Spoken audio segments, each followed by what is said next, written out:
Greater Noida में बन रहे एशिया के सबसे बड़े एयरपोर्ट को लेकर अब अच्छी खबर सामने आ रही है। नोएडा के जेवर एयरपोर्ट से अगले महीने यानी फरवरी से टिकट की बुकिंग शुरू होने की संभावना है। नोएडा के जेवर एयरपोर्ट शुरू होने के पहले दिन से 3 इंटरनेशनल और 30 विमान शुरू होने की संभावना है। अगर सब कुछ ठीक रहा तो जल्द ही नोएडा एयरपोर्ट से भी उड़ानें शुरू हो जाएंगी। आपको बता दें कि Yamuna international airport private limited ने फ्लाइट शेड्यूल के लिए महानिदेशक नागर विमानन को एक ड्राफ्ट भेज दिया है। अब टिकट बुकिंग को लेकर जो खबरें सामने आ रही हैं कि फरवरी 2025 से ये सेवा शुरू की जा सकती है। अगर फरवरी में टिकट बुकिंग सेवा शुरू होती है तो माना जा रहा है कि मई-जून 2025 तक उड़ान सेवा भी शुरू हो जाएगी। वहीं टिकट बुकिंग यात्रा के 70 दिन पहले कर सकेंगे। आपको बता दें कि उत्तर प्रदेश के नोएडा इंटरनेशनल एयरपोर्ट पर फरवरी से टिकट बुकिंग सर्विस शुरू हो सकती है। इसके लिए तैयारियों को अब अंतिम रूप दिया जा रहा है। उड़ानों को शुरू कराने से पहले टिकट बुकिंग सर्विसेज शुरू होंगी। इसके लिए यापल यानी यमुना इंटरनेशनल एयरपोर्ट लिमिटेड ने फ्लाइट शेड्यूलिंग के लिए डीजीसीए को वैमानिक सूचना प्रकाशन का ड्राफ्ट भेजा है। एयरपोर्ट पर वैलिडेशन फ्लाइट की रिपोर्ट और डेटा के अध्ययन को देखते हुए फरवरी तक इसे मंजूरी मिलने की उम्मीद जताई जा रही है। मंजूरी मिलते ही टिकट की बुकिंग सेवा शुरू हो जाएगी। दरअसल नोएडा इंटरनेशनल एयरपोर्ट का अप्रैल 2025 कमर्शियल संचालन शुरू होना है। इसके लिए इस एयरपोर्ट पर 9 दिसंबर को विमान की सफल लैंडिंग हो चुकी है। इंडिगो के विमान ने रनवे पर उतरकर जरूरी सर्वेलेंस सिस्टम की जांच की थी।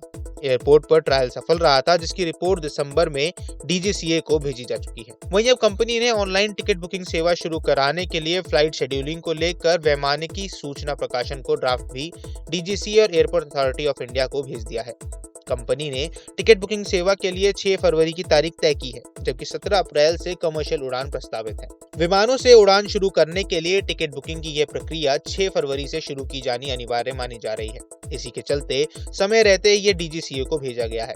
अब डीजीसीए की टीम वैलिडेशन फ्लाइट के डाटा व रिकॉर्ड के साथ एयरपोर्ट साइट का निरीक्षण करेगी, जिसके बाद वैमानिकी सूचना का प्रकाशन किया जाएगा। इससे विश्व भर में एयरपोर्ट के लिए फ्लाइट शुरू होने के रास्ते खुल जाएंगे। एयरपोर्ट पर पहले ही दिन से 30 विमान सेवा शुरू करने की तैयारी है, जिनमें 25 घरेलू और 3 अंतर्राष्ट्रीय उड़ानें शामिल है। इनमें अलावादो कार्गो फ्लाइट भी यहां से उड़ेंगी। नोएडा इंटरनेशनल एयरपोर्ट लिमिटेड के सीओएल शैलेंद्र भाटिया ने बताया कि एआईपी ड्राफ्ट डीजीसीए को भेजा जा चुका है और टिकट बुकिंग सेवा समय पर शुरू की जा सकेगी। अभी तक सभी कार्य निर्धारित समय पर पूरे हो रहे हैं।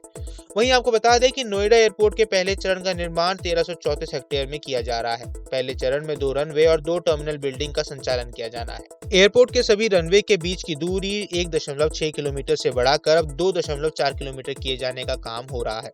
यमुना प्राधिकरण के मुताबिक ये रनवे 60 मीटर चौड़ा और 2900 मीटर लंबा होगा।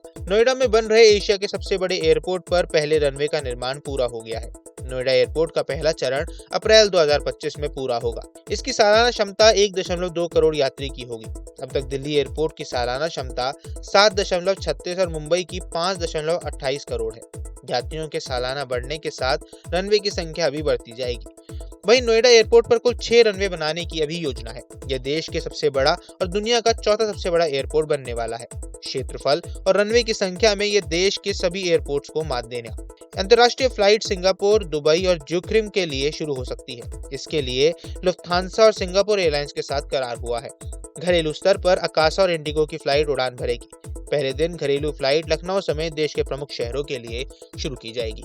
इस पूरे मुद्दे पर आपकी क्या राय है, हमें कमेंट बॉक्स पर जरूर बताएं। देश दुनिया की तमाम खबरों के लिए न्यूज स्टेट के चैनल को सब्सक्राइब करना ना भूलें। न्यूज नेशन अब व्हाट्सएप पर खबरों के ताजा अपडेट के लिए न्यूज नेशन के इस क्यूआर कोड को स्कैन करें।